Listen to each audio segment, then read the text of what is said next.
I should start my recording here too, just to ensure that it's flowing.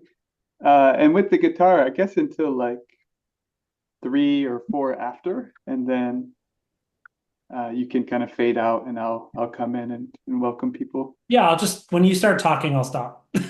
Okay, okay. So yeah, right around then, and I'll have you I don't know spotlight. if Zoom is that great at like mixing audio sources. So as soon as you We'll start see. talking, I'll bring it down.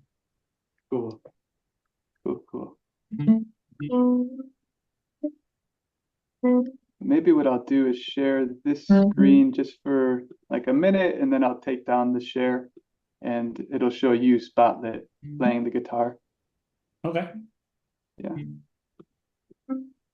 Mm, cool. And people have been trickling in like 3 minutes, 5 minutes, 6 minutes late, coming from the previous session. So that is to be expected.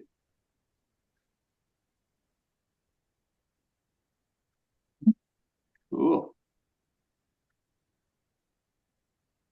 Wow. How are you feeling with the book coming out soon? It's a nice little roller coaster of emotions, I would say. Uh, We got the days where I'm excited and feeling the energy, and then other days where I'm like reliving my childhood traumas of being ignored. Oh, It's good though. It's all part of the learning. It's been a beautiful like healing like experience. Like when I started the project, I was like, as you do when you start a project, you're like, what are the inputs and outputs and all that. But at this point, it's been equal parts a practice as it has been a project, and that makes it all worthwhile, right? And mm, practice isn't always easy, but like, yeah, it's been really nice on that side. mm, Practicing like the personal lessons that you're kind of like Yeah, engaging with, and yeah, because it's a vulnerable thing, and there's a lot of personal stuff in there, as you know, and like putting it out there, and also just putting yourself out there, and then also having to like get comfortable with like you know trying to market it and like just all this stuff that like doesn't come naturally to me, and yeah, yeah, talk working with a publisher, and they're so transactional. So yeah, it's been a good practice. yeah. No, I hear that. The Yeah, ups and downs. It's tricky. I'm sure you're I'm in similar gonna territory. pull up the banner. Yeah, totally relate to the putting Yeah. something out and being like, I don't know how people are gonna receive this. What's gonna happen? Yes, totally. Into the void. Yeah. Cool. Feel free to Well, interrupt me as you need to move things along. no, just want to say here's, I hope we have a beautiful session. I'm gonna put up the screen share, and thank you both for being here. And yeah, I'm excited for to hear what both of you are gonna bring. Uh, so yeah, I'll pop this up and put us in full screen mode and start letting folks in.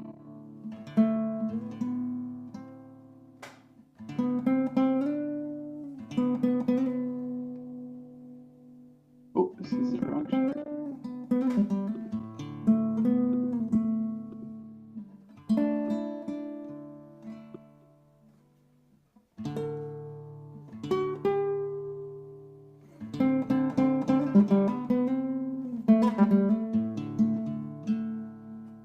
welcome, Susan. Hey, Miko.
All right. Thank you, Jay, for opening us so softly with your beautiful guitar music. And I'm gonna pull Kris on spotlight and also put myself here on spotlight. And welcome everybody to this butterfly talk session. Interestingly, during the opening, my computer monitor stopped working, so now I had to change positions. And uh, given the theme around technology, it's just a funny coincidence. Um, Today we'll hear two butterfly talks, one from Jay Vidyarthi, who is blessing us with his beautiful music in the opening, and his talk will be titled Finding Harmony with Technology. And the second talk of the day will be from Kris Krüg, also here on screen, and his talk will be AI as Creative Companion. So first off, I'd like to introduce Jay, and I'll remove Kris here from spotlights. And Jay Vidyarthi is an accomplished designer, entrepreneur, and thought leader at the unique intersection of mindfulness and technology. As the founder of Still Ape, he's been involved in over 50 technologies that have helped millions of people improve their well-being. On a day off, Jay can usually be found on silent retreats, making music, or challenging his son to an epic video game battle. And Jay's got a book coming out as well in a couple of weeks, and I'll share a link to Jay's website and where you can learn more about his book as well, which I'm very excited to see the final copy. So without further ado, welcome, Jay. Hey, thanks for having me and letting me play some guitar. That's fun. That's like another identity that doesn't see the light of day as often. So that was really nice. I appreciate that. Good to see some of you and see the names of others. Really happy to be here. I'm going to take 15 minutes to just kind of overview a little bit of my perspective on technology. And I've been on a little bit of a roadshow challenging some assumptions we have about the role everyday technology does play and can play in our lives. And I'm looking forward to dialoguing with everyone afterwards. That's the part I'm most excited about. But I think to stimulate that, I'm going to just sort of lay down a little bit of my perspective here. And in order to ground that in reality, which I think is good, grounding things in reality feels like a good thing to do. I'm going to start with a little bit about me and where this perspective comes from. So I grew up loving technology. I grew up playing video games, trying to figure out how to code. My brother and I arguing about whose turn it was on the computer. That was just kind of part of the upbringing, part of the air I was breathing and the water I was swimming in. And eventually, not much of a surprise, I found a career in technology and started designing technology. And as I started to get into the career side of this things, a couple of things started happening. I think we all around the early 20s start to confront reality in one way or another. Some people have to do it earlier. Some people do it later. And a couple of things happened at the same time. So the first thing that happened was I still loved technology and I loved the process of design that I was learning. But it started to really dawn on me, and I didn't have the words for it at the time, but now I would describe it as kind of like an innate compassion that I didn't know I had. Was really frustrated with the fact that a lot of the projects in technology seemed at best pointless and at worst like downright harmful to people. So either I'm like helping an insurance company sell more insurance and it feels kind of just neutral and okay, or we're trying to like addict people to our devices and trying to exploit people and trick people and sort of guide their behavior in a way that improves our bottom line or our election campaign or our just whatever our goals are, our KPIs, as they call it in the corporate world, our key performance indicators. So that was a little bit like heartbreaking. I was sort of like, there was one project where, as a joke, the founder, like in the kickoff of the project, made this offhand joke that the goal of the project was to make him rich.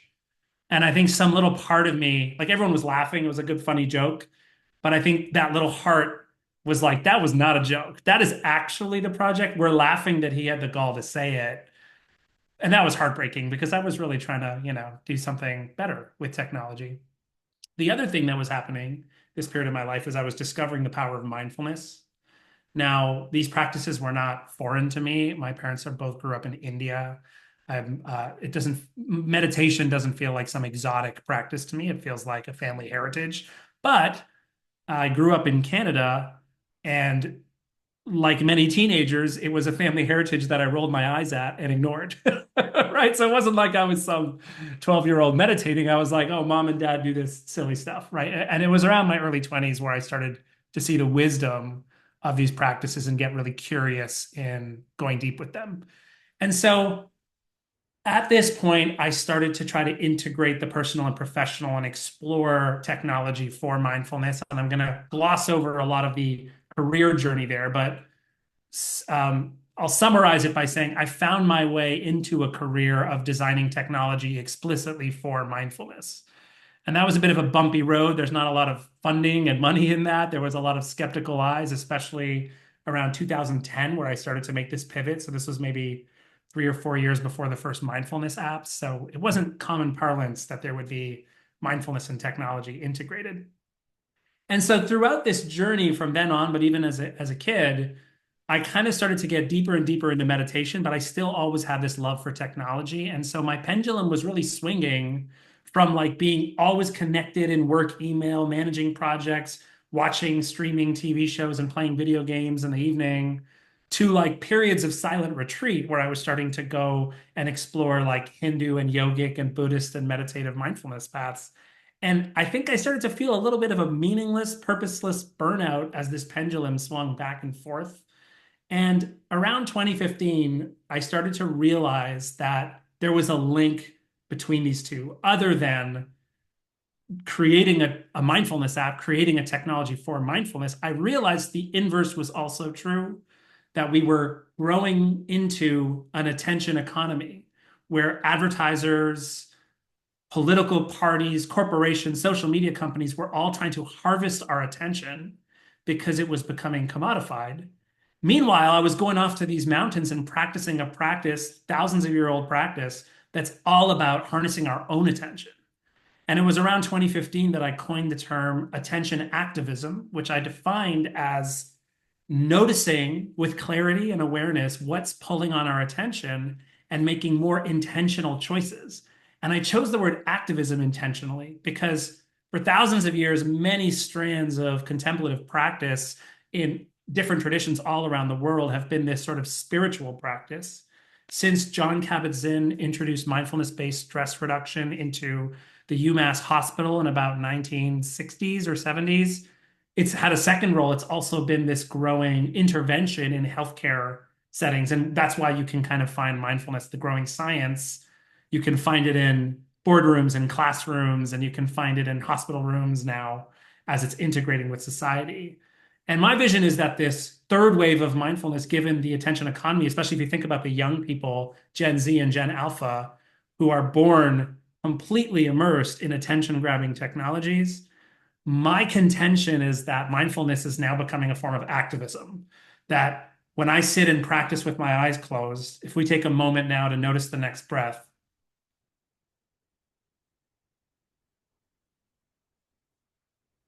we're engaging in a spiritual practice. Yes. We are taking care of ourselves. Yes. We are also standing up for our right to a freedom of attention, which many forces in society are trying to deny us in pursuit of profit and behavior change. So in 2015, when I wrote about this, it was still kind of tech's honeymoon period. Even my wife was like, I love my phone. Why are you being so negative about our phones? But now it's kind of a mainstream issue that we're very aware that privacy concerns, mental health concerns, impacts on well-being, political polarization of the discourse, these are all kind of becoming better accepted elements of technology. And there were some complex emotions for me here as it became more accepted, because on one hand, I was like, man, I should have written a book in 2015. Like selfishly, my ego was like, oh, I knew it before it was cool. I didn't, you know what I mean? But then the other part of me was really excited that the conversation was going mainstream. And it was around 2020 and 2021 where I actually did decide to write the book, which Dan said is coming out in a month, because there was one part of the conversation that I saw really missing as a mindfulness practitioner, which is that along with the awareness of these issues, there's become a ton of guilt and shame and fear around technology. We feel ashamed for pulling our phones out. We feel guilty for letting our kids play video games. We feel afraid of these giant corporations that are out to get us. And I love a lot of the previous work in this area, but a lot of the voices in this space don't come from people like me who love video games, who love technology, who work in technology and love that. And so for me, not only do I want to kind of reclaim our minds from this force, I also want to reclaim the beauty of technology, because technology can be so much better. Instead of trying to shy away, like I think it's possible to live mindfully and love technology at the same time. And we're in a situation where my peers in technology are kind of like off the deep end in some of these dark design patterns. And they're also with AI, there's this, I would describe, naive idealist view that AI is going to come and solve all our problems and we'll never have to work again. We all just need to accelerate to the singularity and everything's going to be great, which I am skeptical of. But for this audience and in general, my peers in the mindfulness and wellness space, I'm also skeptical of, because they're often taking a tack of like technology is bad and it's wrong. And there's a ton of guilt and shame around it. Like we should be getting out of these devices. We should go analog again. Any kid that uses a phone is wasting his time. These kids playing video games are destroying their brains. And I reject those perspectives as well. So I think it looks different for everyone, and awareness and mindfulness are the key. But I think there is a need for more compassion in the space around people who love technology. And one of my missions is, as a kind of older millennial, to sort of bridge the generations, because I often find a generational gap where if we're trying to speak to Gen Z and Gen Alpha about this, there's a lot more of them, it feels like, that love technology and want to find a way to embrace it and rescue it from these systems, as opposed to demonize it or ignore it. And I actually do believe that mindfulness teachers and spiritual teachers going forward need to teach us how to use technology wisely and how to frame it as a part of who we are, more than ignore it, which is happening a lot, but also demonizing it and making it feel like it's some bad, toxic thing. And like you can see it in the language, like binge watching or like addicted to technology. Like there's a lot of like overblown statements around this stuff that we need to be really cautious of. So in my book, I frame technology as a natural part of who we are, and I don't want to make us feel bad for looking at our screens. At the same time, we do need to set boundaries around problematic habits, but we can't lose the joy, that there's so much joy, meaning, and connection that we're getting from technology right now and in so many areas of life. And if we lose our ability to enjoy the things, then I feel like all is lost, given that this technology is a part of who we are. So for me, the goal is kind of like if those of you have explored meditation, one of the first challenges in meditation is to work with your thinking mind. And one of the first thing that happens is people, like when I teach someone to meditate for the first time, they will antagonize their thoughts. They'll be like, I can't clear my mind. These thoughts are just coming and going, and it's just too much. I wish I could just stop thinking. And then we kind of learn to not only work with the flow of thoughts, but also to accept them as a part of who we are. And I think technology is an extension of our thinking mind. It's an extension of our conceptual mind. And we need to take the same attitude where, yes, there are problematic thoughts and there are problematic technologies, but they are a part of who we are. And we do need to find a way to dialogue with them, or we're not, I think, moving forward in a productive way. And I think this frame absolves people of a lot of the fear and the self-criticism. It lets go of the intense willpower people feel like is needed, and they're demanding of themselves around technology. And instead, quite frankly, it helps them set boundaries that are skillful around the worst of technology so they can enjoy the best of it. Yes, we need ethical design. We need corporations to be more ethical. I'm not saying we don't need that. Bad actors need to be held accountable for sure. We also need science, good science, where we're understanding the effects of this technology to inform us and also to inform regulators who need to be keeping a close watch of this and understand how much is too much and where the limits are. But given that this is an issue about attention, individuals are not powerless. Mindfulness offers one of many tools where we can reclaim our ability to pay attention. And I think too many people out there are just feeling powerless. Like, I hope the government and the corporations figure it out. No one's coming to save us. We can do this in our own lives. It's an issue that expresses itself in our kitchen, in our bedrooms, in our pubs, waiting for the bus. This is where it happens. And this is where the ability to practice clarity, attention, and draw insight can help us. So that is basically the perspective. Dan, I wanted to get a time check. How much time do we have? Oh, I think your hearts mean 2 minutes. Yeah. Okay, great. You didn't have to respond. Okay, so I'm trying to think. Maybe the best way to do these last 2 minutes here is to talk about the first strategy. So in my book, I have 7 strategies, and they're kind of hard-won insights from me trying to experiment with this in my own life. And, we're not talking about high-tech stuff. Like, I do work on that stuff as a designer. I'm just talking about your phone and your laptop and your TV. And I've been experimenting. How do I love technology, preserve my excitement, enthusiasm for this stuff, while also living a mindful way of life? And the first strategy is to start with awareness. And one of the things that I want to say here, because I know we're running out of time, but the awareness is the key to all the strategies. And instead of the guilt trip, instead of the shame and the blame, instead of the blanket suggestions like delete that app or get the phone out of your bedroom or disable your notifications, and if you're guiding other people like children or clients, if you're a therapist or a doctor, instead of just telling people that stuff, you need to just delete that app. I think the first step should always be, let's say a week or at least a day of self-awareness. Like, can we journal? Can we pay attention? Can we understand which technologies are bringing me joy? Which technologies are getting me stuck in loops? Which technologies are, giving me meaning and purpose in my life? Which ones help me feel connected? Which ones make me feel disconnected and isolated? And getting that clear awareness of the status quo so we can not only set skillful boundaries around the problem areas, but also we can double down on the joy. So for an example, just as we close here, it feels good to get someone to like a post on social media. It feels good. It feels hard for people to admit that because we have all these stories about the problems, and there are problems. But it does feel good to post an idea and get people. It feels good to watch a TV show that really gets you excited. Now, if you're watching the TV show while shopping on Amazon on your laptop and answering texts on your phone, and you're 4 episodes in and you're barely watching, then we can talk about some strategies. But ultimately, if you find some purpose in that, it's not something to be demonized. At the same time, we do have to contain the attention economy where we can. So as you can probably tell, I'm very passionate about this and could ramble forever, but I want to make sure Kris has lots of time. But if you take one thing away from me, it's that, tech is in our nature, which means it's not all good, but it's not all bad either. And I think that frame will bring us more compassion to actually move towards a society where we have a harmonious relationship with our technology, as opposed to either going all in to problematic ways or antagonizing and generating a bunch of guilt, fear, and shame that makes it hard to address the issue in our own lives. So hopefully that's helpful, and I'm looking forward to the Q&A. But first, I want to hear what Kris has to say. So thanks for your time.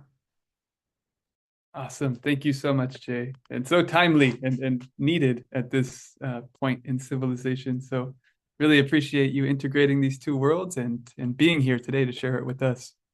So thank you so much, Jay. And from here, I will welcome Kris, who has just shared his screen.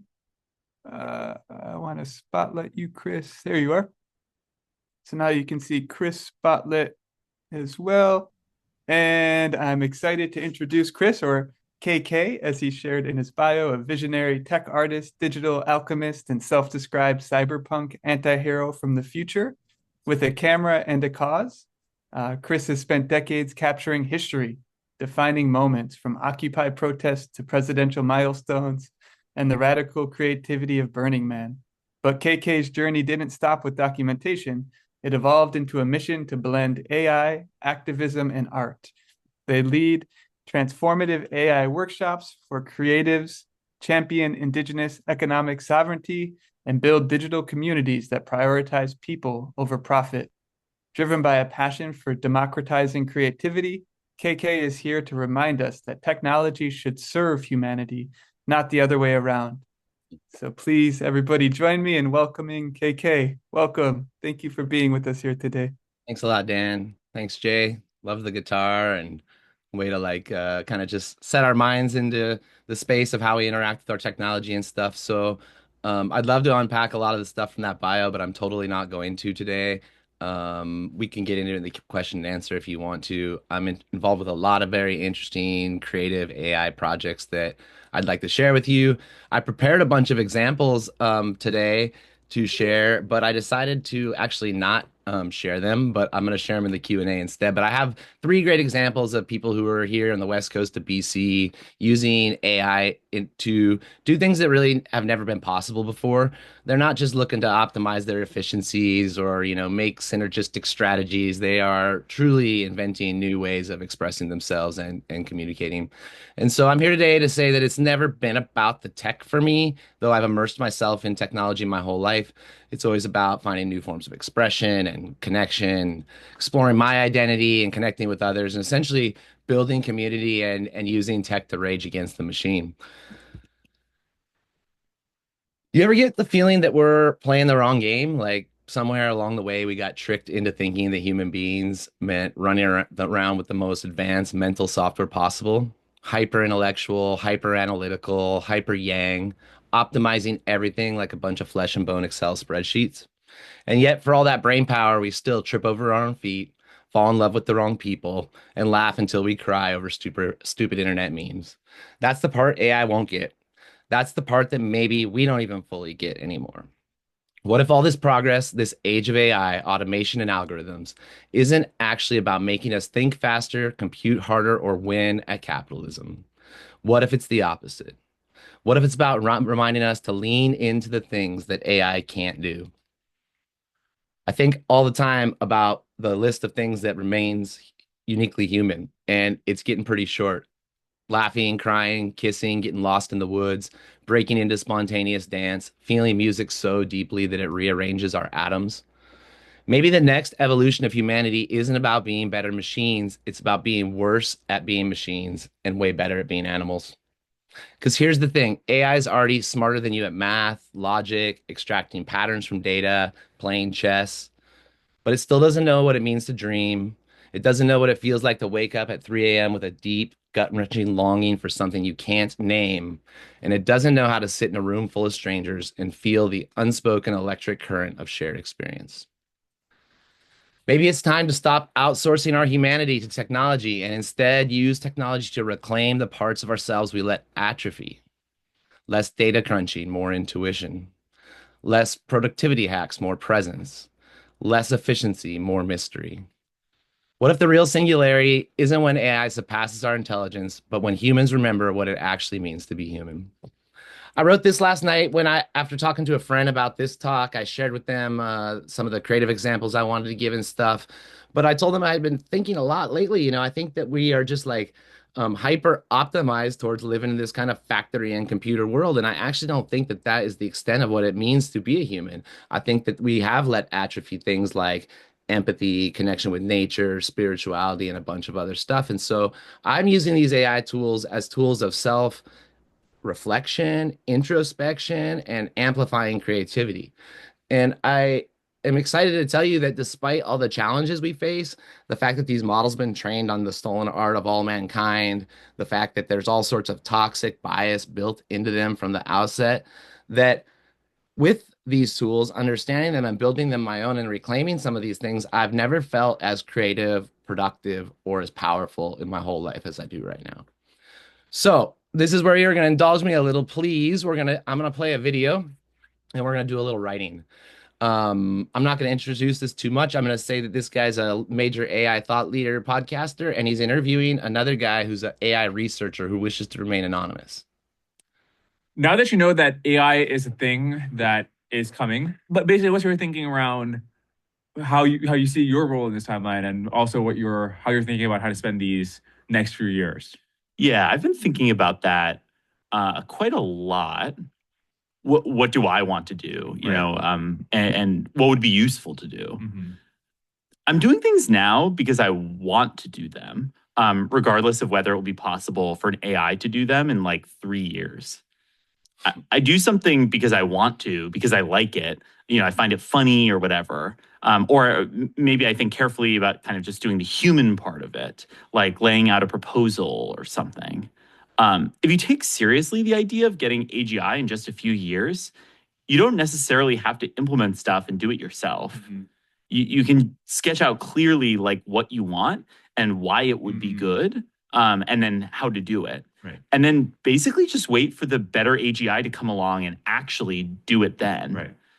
Unless, you know, there's some really compelling reason to do it right now and pay the cost in terms of scarce time. Yeah. But otherwise, I'm trying to write more about what isn't recorded. Things like preferences and desires and evaluations and judgments. Things that an AI couldn't replace, even in principle. The way I like to put it is that the AI kind of can't eat ice cream for you, right? It can't decide for you which kind of ice cream you like. Only you can do that. And if anything else did, it would just be worthless, basically, because it's not your particular preference. And that's kind of the rubric for me, right? Like, is this something that I want to do regardless of any future AI because I enjoy it? Or is it something where I'm doing only the human part of it, maybe, and the AGI can later on do it? Or is this writing down something that's unwritten today, and thus helping kind of the future AI versions of me? So if it doesn't fall under one of those three, I've been trying to basically like not do it. And if you look at it that way, I think many of the projects that people do right now basically have like no lasting value. Right? They're doing things that they don't enjoy, which you know, record nothing ephemeral kind of a value that couldn't be inferred or generated later on. And I think they're at best kind of getting 2 or 3 years of utility out of whatever they're doing before it could have been done by an AI system. Wait, your timeline for when AI could write a word quality essay is 2 to 3 years? I mean, I have ideas about how to make it possible. Yeah. Which might not require AGI if it kind of combined my entire corpus. But I think many potential essay ideas are already basically mostly done in my corpus. So you don't need to be like super intelligent to pull it out. But I mean, let's, you know, talk about AGI in general. I think the anthropic timeline of 2028 seems like a good kind of personal planning starting point, where even if you're wrong, you probably weren't going to do a lot of projects within the next 3 years anyway. So it's not like you really lost much by instead just writing down the description. You can always kind of go back and do it yourself later if you're wrong. So I found this talk super challenging, clearly. There's a whole bunch of points in here that I find really, really fascinating. the idea that, as we gradually hand work over to the computer, that some things we will retain hold of because it defines who we are, what we like, and truly our humanity and unique identity. And so I'm like, well, what are those things for me?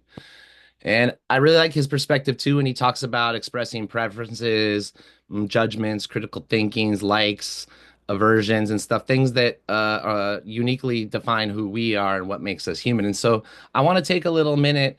And actually, I want to take three, and I want to have you guys like pull out pencil or type into your computer, and then I want to do a little bit of sharing. But like, what are the last tasks or activities you want to hang on to in your work or in your life that you find meaningful, and why? And what things will you just never pass over to a computer that you'll let continue to define you? So let's just take a couple minutes and jot some of those things down.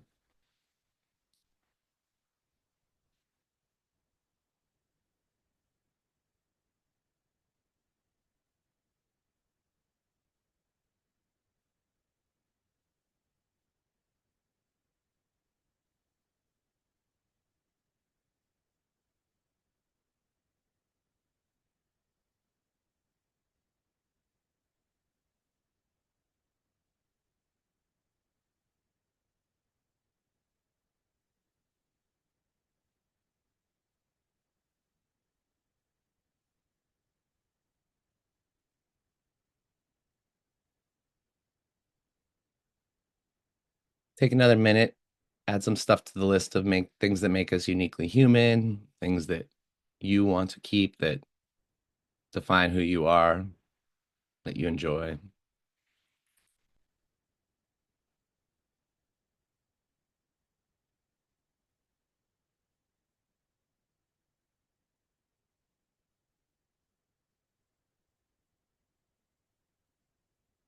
So I want to keep this moving, but I do want to give everyone a quick chance to talk. So maybe you could pop your mic on, say something that's a sentence. I'll cut it off after 30 seconds or a minute. Anyone want to go first? Making a fire. Feeling the emotional vibrational resonance of touch and connection. Thanks very much. Being with the dying and their kin and observe the subtleties. Wow. Creating with my hands. Would you say it one more time, please? Creating with my hands. Yeah. Making love. Providing people morsels they can take on their journey. Two more, please. I'm going to keep cruising. Playing with my son. Yeah, I'm parenting for sure. Singing with trees. Yes, two of my favorite things in the one sentence. Okay, bear with me. Let's go. Okay, there's one more You clip wrote I an want you to interesting watch. comment about getting your work into the LLM training corpus. You wrote, quote, "There has never been a more vital, hingy time to write." And I'm wondering whether you mean that in the sense of you are going to be this drop in the bucket that's steering the Shoggoth one way or another? Or do you mean it in the sense of making sure your values and persona persist somewhere in latent space? I mean both. By writing, you are voting on the future of the Shoggoth using some of the few currencies it acknowledges, right? Like tokens that it has to predict. If you aren't writing, you're kind of abdicating the future or abdicating your role in it. If you think it's enough to just be a good citizen, to vote for your favorite politician, to pick up litter and recycle, the future doesn't care about you. Yeah. There are ways to influence the Shoggoth more, but not many. And if you don't already occupy a handful of key roles or work at a frontier lab, your influence basically rounds off to zero, I think far more than ever before. If there are values you have, which are not expressed yet in text, and if there are things that you like or want, if they aren't reflected online, then to the AI, they basically don't exist. And that is dangerously close to won't exist. You're also creating a sort of immortality for yourself personally, right? Like you aren't just creating a persona, you are creating your future self too, right? What self are you showing the LLMs and how will they treat you in the future? I would like for us to think about the things that we need to write down to train the AIs of the future about who we are and the world we want. I want to yield the rest of my time back. I don't need to continue too much further. I was going to do a writing exercise here where we do some writing for the bots, writing down our values and stuff, but we can do that in my Q&A if you want to come. I like to encourage action, join local communities of learning about AI. There's conversations taking place out there that aren't completely tech centric or tech bros fighting over different, tools and languages and stuff. Start writing every day. Get your writing into some second brain knowledge source where you can start to train AIs on it over time. Here's some reading that I recommend. I'll share these notes with you guys. This the new Harari book from last September, Nexus, is amazing. It's a great place to start talking about our relationship with technology. And that's my talk for today. Thanks for going on a little journey with me. Awesome. Thank you so much, Kris. And yeah, I won't take too much time, but so beautiful to hear to bring the human into the conversation with AI. I really felt that in the reflection. And we will have about 20 minutes for Q&A in breakout rooms with both Kris and Jay. I shared a link to Kris's work in the chat earlier, and I'll just pop that in there one more time in case folks want to check out more of what he's up to. And yes, I will open the breakout rooms. And if you have trouble finding your way, I'll stick around here in the main room and just let me know where you want to go and I can support you. So the rooms are open. I hope you all enjoy the Q&A and see you back here in about 20 minutes.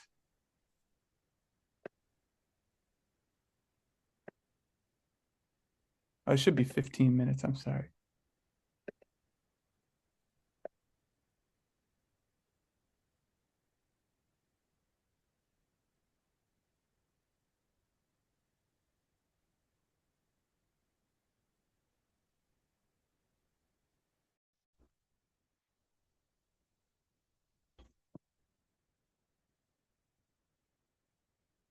Hey, welcome everybody. Thanks for popping over here with me. So we can do a little choose your own adventure. We could share some of those values that we want to embed into AI through our writing over time. Or I can show you the 3 creative projects of people using AI to do cool new shit. It's up to you. Why don't we take a quick vote? How about idea number 1? We talk together. Idea number 2, I show you the stuff. I'm seeing more hands for that. All right. One sec. I'm just pulling up the slides.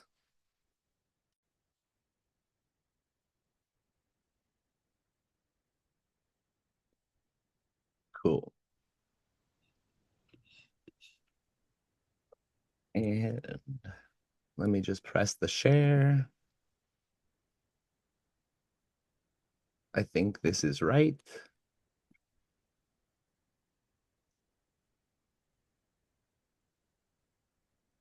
You guys see my screen? Okay, cool.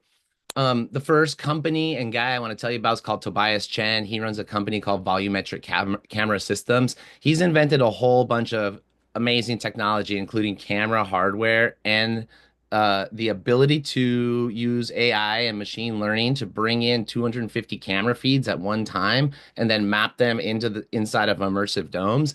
And you may have seen his work at the Vegas Spheres with Anima over New Year's. Can you hear it?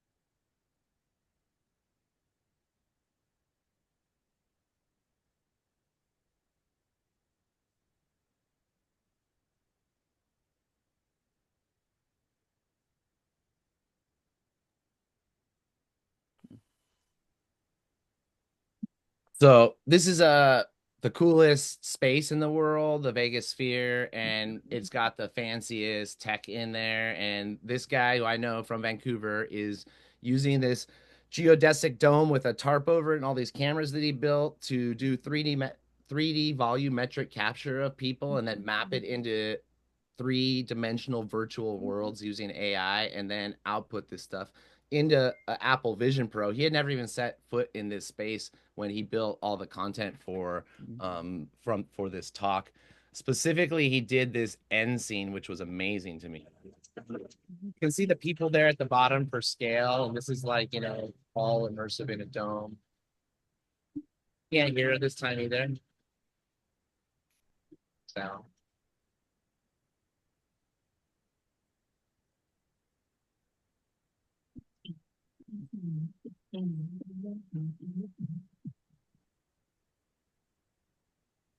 It's really too bad the sound's not working. I double checked it in the other room with the videos I played previously, so it doesn't quite make sense. Okay, here's another thing I want to show you. This guy is Philippe Pasquier. He runs a lab at Simon Fraser University in the School of Interactive Art and Technology. One of the big beefs that all of us artists have with AI is that it's been stolen, trained on the stolen work of all mankind. We don't know what's in there. We have no way to, not consent to opt out of the use of our data, and we have no way to be compensated or anything like that. However, this technology is amazing, and that's not the end of the story. And so people are using other tools to train models, small models, not large models, on only our work. He's allowing illustrators and painters and whatever to teach a computer consciousness how the world looks and is based on only their data set, where they own everything that goes into it and everything that comes out of it. So I'm going to show you some experimental work I've done training AI models on my own portrait photography from the last 20 years. And it is a little bit not beautiful and not intended to be. It's an exploration of the latent space or the dream space of a baby computer's mind. And this is the little interface that my friend Philippe wrote. And this is me messing with some of my photography on the right. Just so we're all on the same page, this is a data set. This is a whole bunch of photos that I made over 20 years that I used some software to standardize, put the eyes at the same plane and the same width apart. The black areas are where it cropped and skewed the photos to make them all align and stuff like that. And so I trained for 10,000 epochs, nascent AI consciousness on what a human face looks like using only those photos. And using that tool that my friend Philippe made, I was then able to, it's called a neural visual synthesizer. It allows you to walk through the brain of the AI. So these faces are not photos from my database, nor are they retrieved from anywhere. They are what the AI sees when it dreams, when it thinks about humans. And this was early on into the training process. And so the photos I trained it on were analog film photos that had been cross-processed with the wrong chemicals on purpose to get this kind of psychedelic and textured look, which definitely came through in the faces and people that have started like coming out of this computer's brain, And so, and I find that it doesn't know anything about gender because it hasn't read anything ever. It only knows how we express ourselves through our appearance, and stuff. And so I found a lot of very interesting kind of like androgynous, gender bendy, non-binary looks throughout it. And I thought that was one of the most interesting things that was emerging. The third thing I want to tell you about is Suzanne Gilder. This lady's far out. She's a quantum researcher into quantum computing and consciousness. She believes her work is based on the work of Roger Penrose from the 80s. And she believes that some of what's going on in our brain that we don't understand, like consciousness, could be explained by quantum processes that are only now being able to be done on quantum computers using AI and stuff. So I got a couple. Oh shoot, this ain't gonna work if these videos don't play. Let's see. We don't know sound this is the answer yet. There's some tantalizing evidence, but say we're right. I want to stress, like, this is a scientific hypothesis. testing. But say the people, the scientists that are on the side of consciousness potentially being quantum, have access to quantum computers now where we can actually start building it into AI. What does this mean? I just want to bring it back to this driving analogy now. So when the self-driving car has driven thousands and thousands of miles and the route is always the same and the weather conditions never vary, they are doing it completely unconsciously, completely in an automated way. It'll be perfect. But what happens if something changes, if something is truly new, and then suddenly something really unexpected happens, like a tornado starts in front of you? The AI is not going to do very well. So although people might think it's scary when they hear the phrase conscious AI, I want to argue that there's actually a safety argument for making AI conscious in certain situations where it absolutely has to be present, it's interacting in complex, dynamic social situations. Then you can turn the consciousness module up a little bit.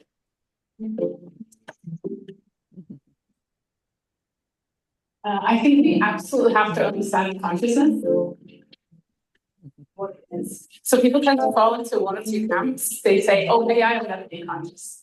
In that case, what we're building is increasingly intelligent, more and more powerful tools that then can be used by others. So others control them, others decide the morality and the goal of those systems. So you can ask if that's what you want. The other option is you think AI will just become conscious suddenly, emergently, in a way that we don't understand. And that's even more scary, maybe, because then we won't know what's going on. We won't know what kind of consciousness it has. And I think for us, consciousness is everything we are. Like, it's everything we experience, it's how we relate to each other, it's everything we feel. So I think we just need more research into it. We need to be able to understand it so then we can carefully put it in if and when we choose to in AI.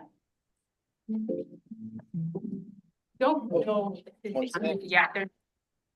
And then finally, I just wanted to show you a clip and talk a little. Oh, this is her little robot dog that she built.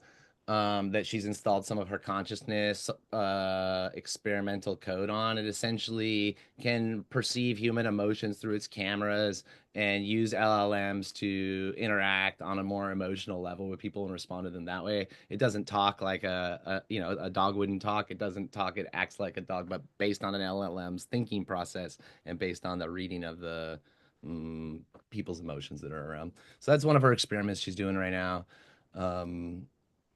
The other thing I wanted to say is in Vancouver, I know a lot of you are from the West Coast here. There's a hyper engaged group of artists and creative thinkers, philosophers, as well as startup founders and builders and venture capitalists, all sorts of people who are mixing it up, exploring what it means to be human in the age of AI, what things, are unique about us, and, kind of cultivating and sharing those gifts amongst each other. So I just wanted to give you a little preview of that, and it ends with this really cool artist called Bot 4404 from Montreal. She's an AI that's been teleported from the future to help us understand and teach AIs of the future that there still is love, and it's a beautiful character that she built.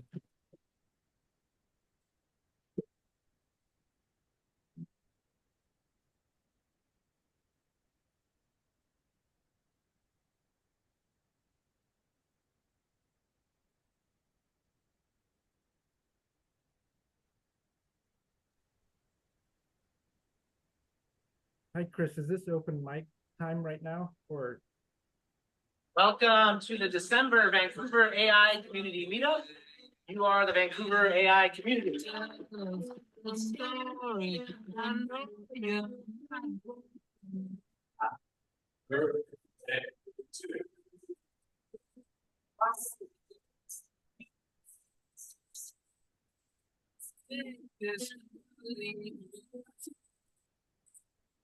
So today I'm representing the Meta Creation Lab for Creative AI.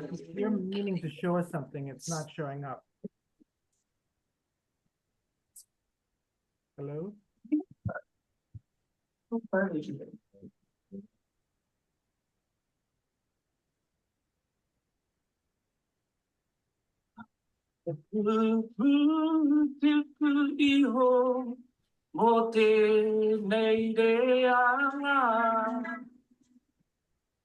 we developed the first indigenous language automatic speech recognition.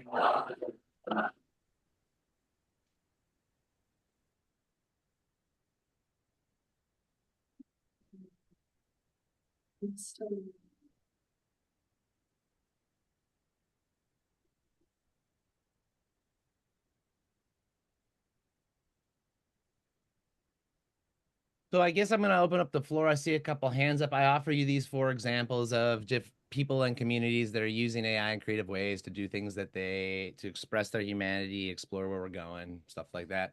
Dottie, you got your hand up. Why don't you go first? Hi, thanks. Can you hear me okay? Yes, sir. First of all, really appreciate that you are a creative being engaging with what I consider to be a phenomenon that's happening to humanity. And I see like technology in general as something that is like many of the life forces that have brought us to this moment. It's a new living entity that is occupying us. And much like a religion does, it depends on a human for it to exist. And they have these long lifespans, and they began somewhere and they propagate. And this phenomenon of technology is happening to humanity. And what I think humans tend to think that it's something that we're in control of, but when you look at the technosphere and the way it's growing, there's no human that even has a fraction of a percent of awareness of what's happening everywhere. It's all happening in a simultaneous way, and it's like, where is it going? And to me, the biggest and most important thing is that as humans, we recognize this is happening to us, and that we participate in it with intention in all of the Would you possible please ways. allow me to cut you off? I'm so sorry. Is there anyone else who wants to speak? We have 45 seconds left, and I just want to make sure if there's any other voices that they're. Otherwise, you can have the last 30 seconds. Is there anyone else like to share? Bari might be trying to share, but your mic's off. I just find this really interesting. Actually, what's come up for me is, what does this say about us as humans? How we're so curious about interacting with AIs. I don't know. I wonder too. Thank you. Thank you. I'll see you guys on the other side.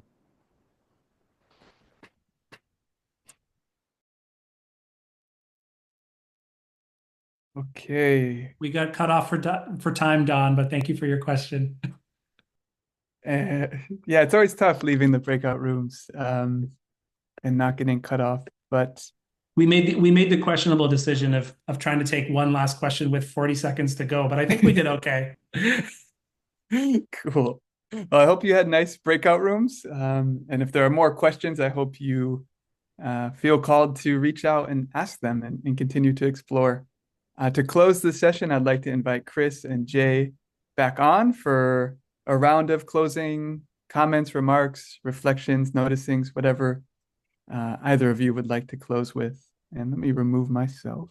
There you are. So yeah, maybe we start with Jay and then go to Kris. Yeah, I just want to say thanks for having me on this, and really appreciated the questions and the dialogue in the chat.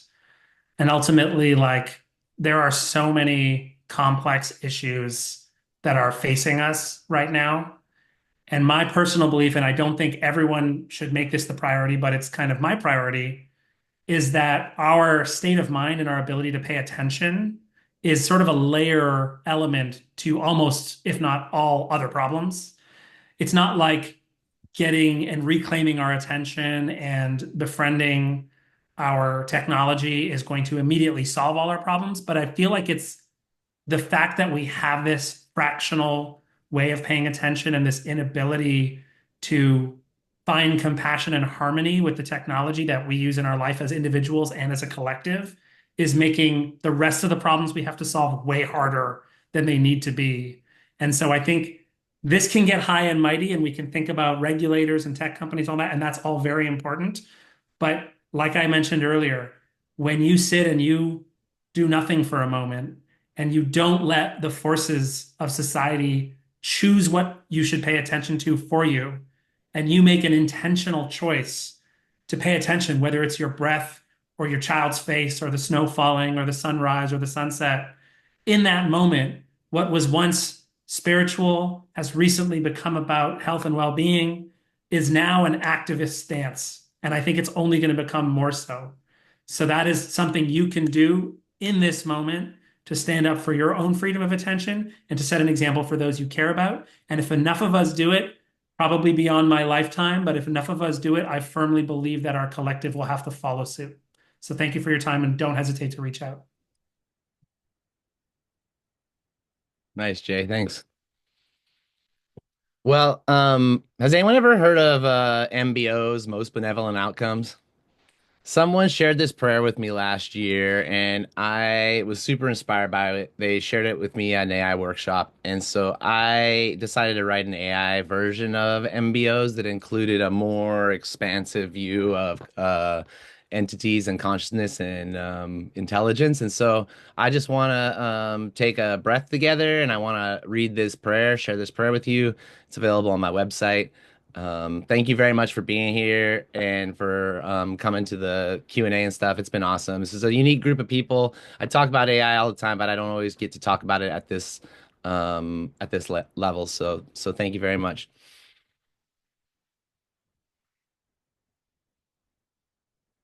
May this moment bring the greatest good for all beings, human, more than human, machine, and every mystery in between. I pray for clarity and harmony in our new partnerships with artificial intelligence, that these technologies may serve as catalysts for creativity, justice, and connection. May the unfolding of life in every corner of existence be supported by kindness, curiosity, and respect. May those who feel left behind find open doors, and those with power and privilege share it with wisdom and humility. I offer this MBO for the earth itself, that we may embrace technologies with reverence for the living world, letting the spirit of reciprocity guide us. Finally, for each of us here, I pray for the most benevolent outcomes. May our imaginations be sparked, our questions deepened, and our hearts kept open as we co-create the future with AI by our side, not above us. Thank you for joining me in that intention, and let's continue exploring AI as a creative companion, building fugitive futures together. Big thanks, Kris. Big thanks, Jay, for your prayers, your blessings, your practical tools and perspective. From here, we will shift into the integration space. I'll remove spotlights here. And yeah, feel free to take a little break in between. Get started in a few minutes. We just get share.